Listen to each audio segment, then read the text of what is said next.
Hey friend, Mike Robertson here. First off, thanks for checking this out. Number two, if you watched yesterday's video, my apologies. I did my best to try and get subtitles and all that cool stuff and just botched it horribly. So hopefully I do a little bit better job today. And today we are going to talk about 4 reasons that I have all of my basketball players squat in some way, shape, or form. And if you've been in the basketball community for any period of time, you know the squat is kind of a dirty word. You know, sometimes people think it's going to increase knee pain, or it's going to decrease their power and their explosiveness. They're going to turn into like some bodybuilder type athlete, and it just doesn't work like that. So instead, I want to talk to you about 4 reasons that I have my athletes squat and why I think you probably should as well. So number 1, let's talk about the ability, or giving our athletes the ability to flex their ankles, knees, and hips. Right? People will chase this ankle mobility rabbit forever.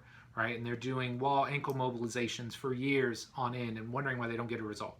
Well, why not just teach your athlete how to squat, right? Instead of just chasing more and more mobility, let's use an actual exercise that will allow them to load and express their body's natural athleticism. Let's teach them how to absorb force.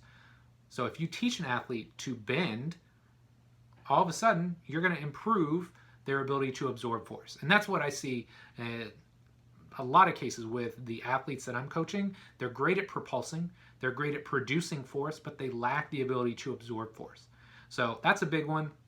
But number 2, I want to teach these guys how to get into a proper defensive stance. A well-executed squat basically settles you into that flexed ankle, knee, hip posture with a little bit more upright torso. It looks eerily reminiscent of a good defensive posture. So that ability to lower their center of gravity, to shut their quads off a little bit, to lower into a good defensive position is absolutely critical. It allows them to lower that center of gravity, especially if you're 6'6", 6'8", 7 feet tall. You need that ability to lower your center of gravity, to get into a good balanced posture and be able to move from that posture in a side-to-side manner. So that's number 2. You got to give them a good defensive stance.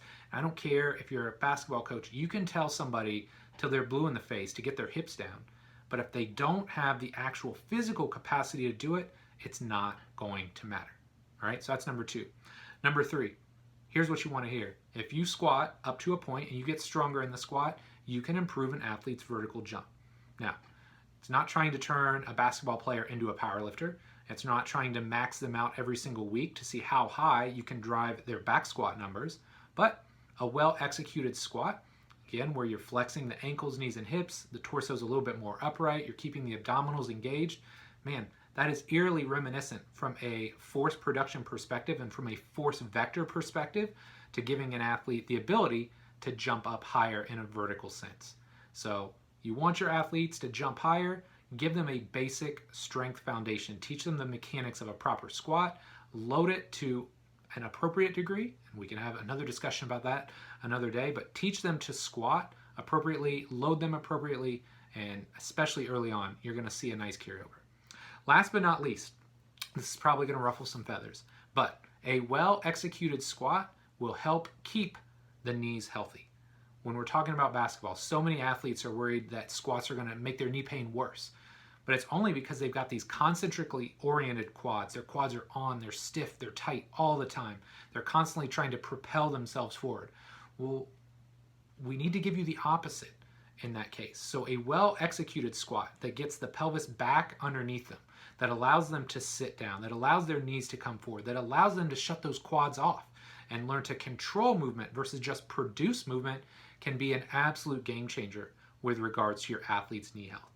So there it is, my friend. 4 reasons that I have all my basketball players squat. I hope you learned something. If you did, let me know. Drop a comment, throw me a like, whatever the case may be. I hope you learned something today. Most importantly, I hope I did a little bit better job today than I did yesterday with my video.